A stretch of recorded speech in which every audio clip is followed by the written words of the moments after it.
What's up, humans, and welcome to a new Psicoactivo. Happy Saturday, everybody. Okay, so it's the post UFO release date that happened yesterday. There wasn't really anything new apart from a couple of videos that were kind of interesting, I'm not going to lie, but some of the documents haven't been seen by a lot of people, so that's good. The whole NASA stuff is perplexing because they've been publicly denying that they've had anything, despite a lot of the material that was released by NASA has already been public for at least 50 years. One of the materials is from the last man who walked on the moon, whose name is Gene Cernan. So who's going to play Who's going to play Houston? Who wants to play Houston? I can do accents. Let Xander and Andy do the whole thing. He's actually from Dorset. He's not from Scotland. Houston, okay. So I can do American or Chinese. Which one? American. You got to do it. I'll do the American. Wait. He straight up. Should we actually act this out? Yeah, go on, Xander. You start. Go on then. All right. Well, wait. We explain what it is, so people who are listening only and don't see this can understand. Gemini 7 was in low Earth orbit, and they saw something. It's as simple as that. And this is a transcript that's from the released files that we're going to look at. Yeah, a back and Xander, forth. you're playing the part Houston. of Space Command. What does that Command. Say? We'll call it Space Command. I'll be SC. Okay. Shuttle Gemini Command. Shuttle Command. Is it? Yeah. Whatever. Gemini 7 here, Houston. How do you read? Loud and clear, 7. Go ahead. Oh my God! So this is bombing. Bogey at 10 o'clock. Hi. This is Houston. Say again, 7. Wow. We have a bogey. This is really good, Andy. Blown away, fellas. Oh God, I'm dying. I said we have a bogey at 10 o'clock. Hi. Roger, Gemini 7. Is that the booster or is that a natural sighting? A what? Say again, 7. We have debris up here. This is an actual sighting. Oh God. I do declare. I'm deciding. You have any more deciding where he's from. You on a riverboat? Just like a Midwest housewife. Yeah. Just We also have the booster. I see it, baby. We also have the booster inside. Oh, I can't. Understand you also have the booster inside, Roger. Understand you also. This is page 1 of 20, guys. So just settle in. Get us. We have so very many. It looks like hundreds of little particles going by to the left, out about 3 or 4 miles. Understand you have many small particles going by on the left at what distance? Garbled. 4 miles. It looks like a path of the vehicle at 90 degrees. Roger, understand they're about 3 or 4 miles away. They've passed now. They're going into polar orbit. So it just sounds like they've adjusted course in some way. Roger, understand they were 3 or 4 miles away. That's what it appears like. That's Roger. Gemini Stop 7. laughing. Houston. It's not funny. It's important. Dude, hearing you guys try to dance around the R's is insane. So good. If people keep interrupting me, I'm going full Christian Bale. Like, I'm roll here. No notes. Gemini 7, Houston. Were these particles in addition to the booster and the bogey at 10 o'clock high? Roger. I have the booster on my side. It's a brilliant body in the sun against a black background with trillions of particles on it. That's weird. Roger, what direction is that from you? It's about at 2 o'clock my position.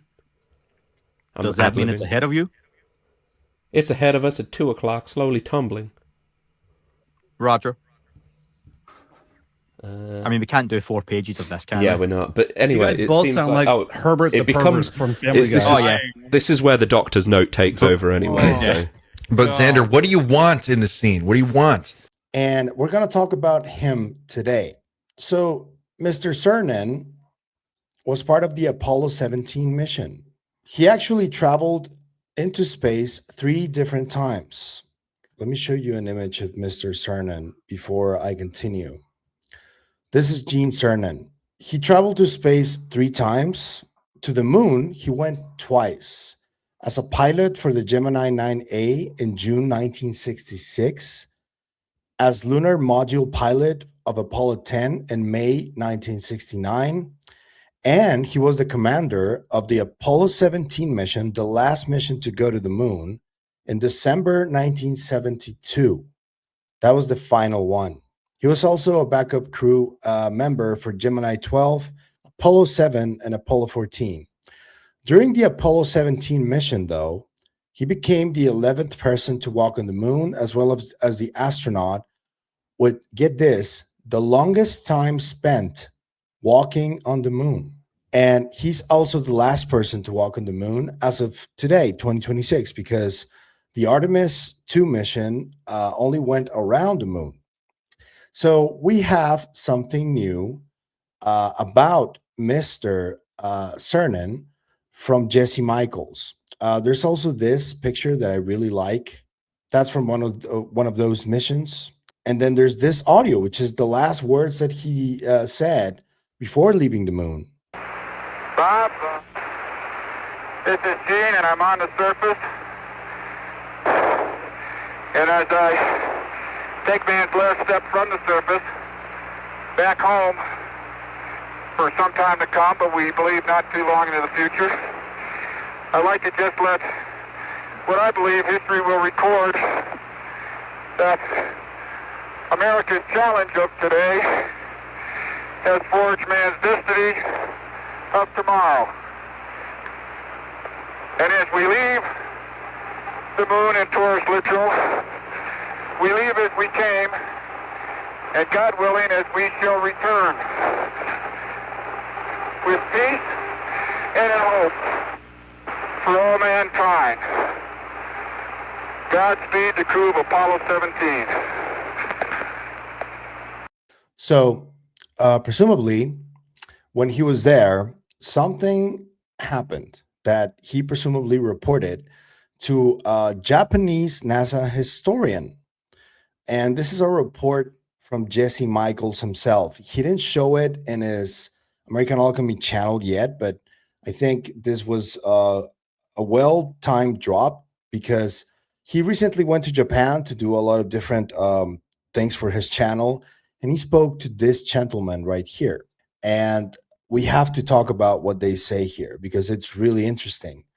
I'm going to read this to you, and then I'm going to play you this video where there is a revelation that seems to allude to Gene Cernan speaking to some kind of intelligence on the Apollo 17 mission, according to this gentleman. And they told Cernan to not go back to the moon because they would interfere with their activities, whatever those things were. And if you guys remember, there's this book called Penetration from Ingo Swann, where he talks about remote viewing the moon and finding non-human intelligence there. And it's a really riveting book. And there's this character named Axelrod, who's really mysterious, who assigned Ingo Swann to do that remote viewing in the moon. So this, I think, adds to that mystic, right? Because presumably what is being discussed here is contact between astronaut Gene Cernan and some kind of non-human intelligence. And make of this what you will. I think it's a fascinating account from NASA historian Takano Jousen. In light of today's revelations around Apollo 17 interacting with UFOs, here's Japanese NASA historian Takano Jousen. He was close with astronaut Eugene Cernan, who told him during this mission, aliens gave him a message never to return to the moon. That's why they stopped at 17. So listen to this. There's this big debate about whether we actually initially went to the moon perfectly on time with Neil Armstrong, Buzz Aldrin. Do you think that we went to the moon in 1969? In the first? 実際行ったかっていう。はい。あ、もちろん行ってます。 And then, do you think there's anything we don't understand about that story? Did they see UFOs along the way? Because UFO を見たのは間違いないです。why are you sure? 僕アポロ17号のキャプテンのジン・サーナン船長のと仲良くて自宅へ行って一緒に食事したりとか、外でも食事したりとかしたことあって、ある質問したことあるんですね。どうしてアポロは17号で終焉を迎えたんでしょうか。でもその頃にはもう18号、19号作られてるんですね。なのに、どうして17号でやめたんでしょうか。本当の理由を知りたいんですって聞いたんです。Why did they stop with 17? そしたら、彼の答えは、二度と来るなと言われたって。Really? これイヤホンじゃないですよ。脳に直接語りかけてきた。Mental download.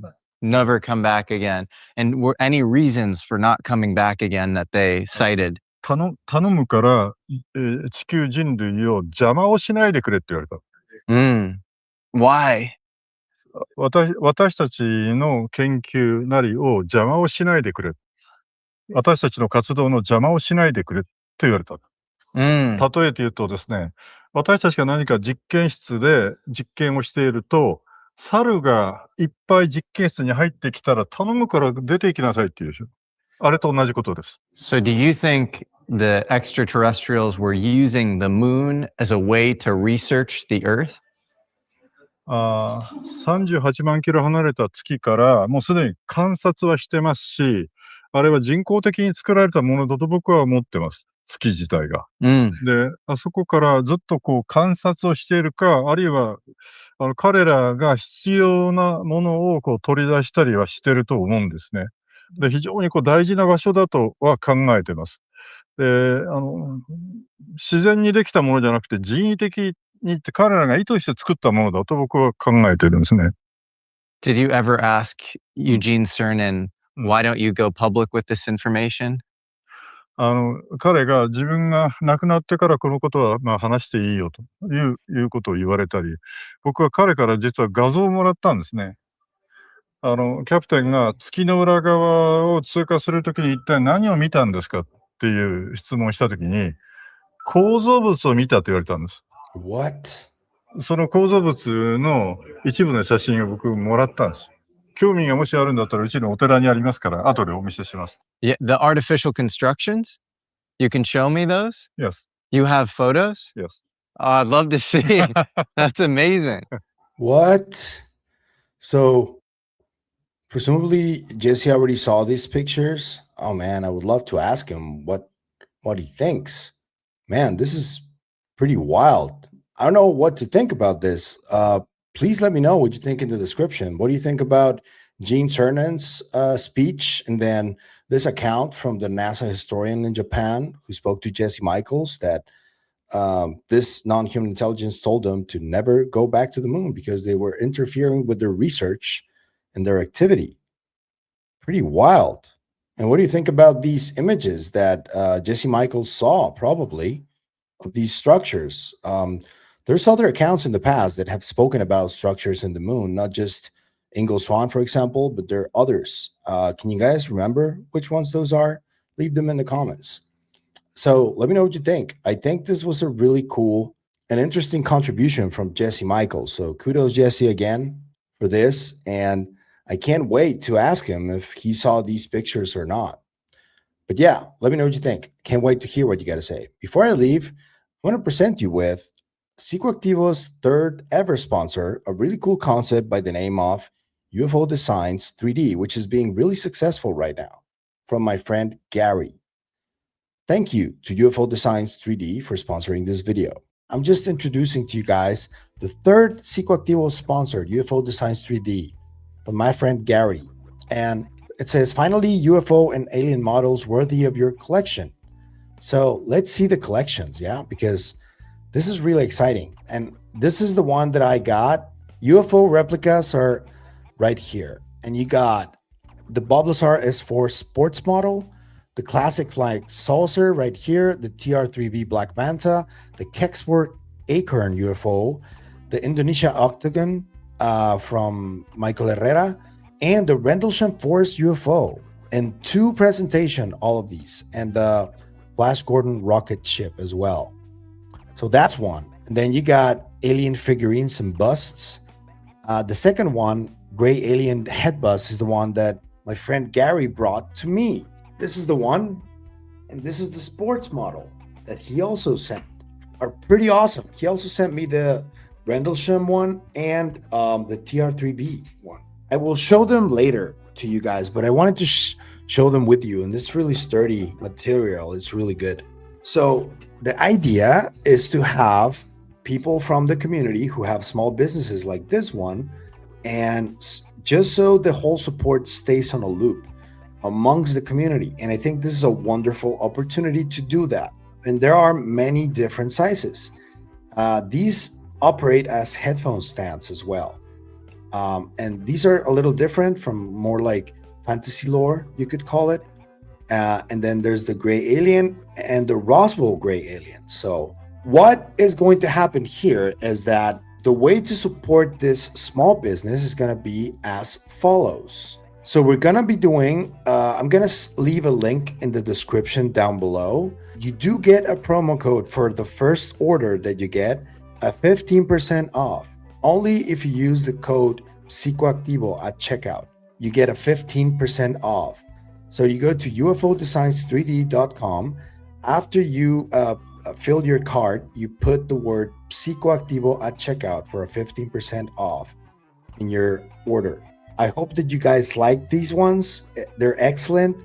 And Gary also has little Christmas ornaments. There are also all themed for that. So you can get your Christmas tree early and all UFO and alien themed. It's really cool. It's amazing. It's the best quality and it's just for you guys. So let me know what you think. I'll be waiting. I would like to ask you before continuing to please like, subscribe, hit the bell icon. You know what to do. If you want merch, you can go to Patreon. You can also give us a review on Spotify. Anything helps to help the channel keep moving along. But something that I've been meaning to ask you for a while now is that if you would please, if you really like what you see here, if you like the work that I'm doing, if you want for this channel to keep growing, I would encourage you to go watch the other videos, because I'm fairly certain that a lot of you are really new to the channel. And I know that it gets overwhelming when it's 1,000+ episodes, but I promise you, I am proud of about 90% of the work that I've done in this channel. There's some that I'm not so proud of because I made mistakes. You know how it is. But the rest I think are really, really important. And everything I did it with love, and I will keep doing it like that. So if you want to support the channel, go binge a lot of Psicoactivo episodes. That will make my day. That's it for me today on this video, but I'll see you guys in the next one. Remember, stay curious and inquisitive like Jesse Michels, always. Bye.